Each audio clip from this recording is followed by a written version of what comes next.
মধ্যপ্রাচ্যের উত্তপ্ত জলসীমায় আবারও বারুদের গন্ধ। ইসরায়েল আমেরিকার সামান্য আগ্রাসনও সহ্য করবে না শহীদ খামেনির ইরান, বরং শক্তিশালী জবাব দিতে সদা প্রস্তুত তেহরান। ওমান উপসাগরে ইরানি বাণিজ্যিক জাহাজ আটক করেছে মার্কিন নৌবাহিনী, আর তারই প্রতিক্রিয়ায় মার্কিন যুদ্ধজাহাজ লক্ষ্য করে ব্যাপক ড্রোন অভিযান চালিয়েছে ইরান। তেহরানের স্পষ্ট বার্তা, যেখানে হুমকি সেখানেই প্রতিরোধ। ইরান এখন এমন এক শক্তিতে পরিণত হয়েছে যারা যে কোনো আগ্রাসনের জবাব দিতে প্রস্তুত।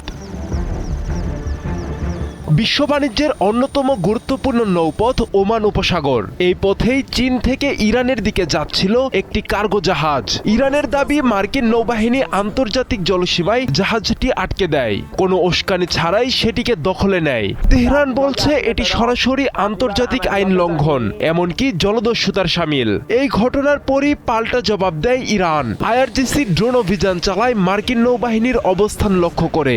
ইরান আর চুপ করে থাকার পাত্র নয়। বিশ্লেষকদের মতে ইরানের শক্তির মূল ভরকেন্দ্র এখন তাদের ড্রোন ও মিসাইল প্রযুক্তি।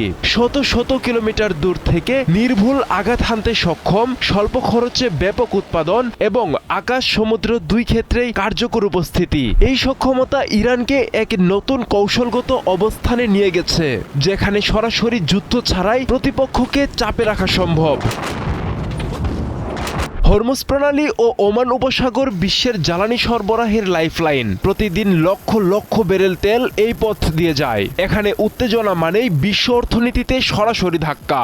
আর ঠিক এই জায়গাটিতেই ইরান তার কৌশলগত শক্তি প্রদর্শন করছে। তেহরানের দাবি, তারা কোনো যুদ্ধ চায় না, কিন্তু নিজেদের সার্বভৌমত্ব, জলসীমা ও বাণিজ্যিক নিরাপত্তা রক্ষায় তারা আন্তর্জাতিক আইন অনুযায়ী প্রতিরক্ষামূলক ব্যবস্থা নিতে বাধ্য। ইরানের বার্তা স্পষ্ট, চাপ আসলে প্রতিরোধ আসবেই। মধ্যপ্রাচ্যের উত্তল জলসীমায় শক্তির নতুন সমীকরণ তৈরি হচ্ছে। যেখানে একসময় চাপ সৃষ্টি করত পশ্চিমা শক্তি, আজ সেখানে পাল্টা চাপ তৈরি করছে ইরান।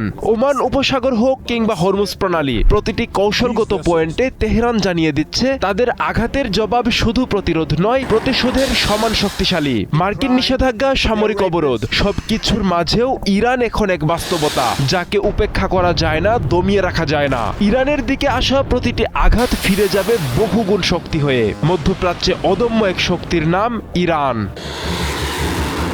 আব্দুল্লাহ আল মারুফ, ৭১।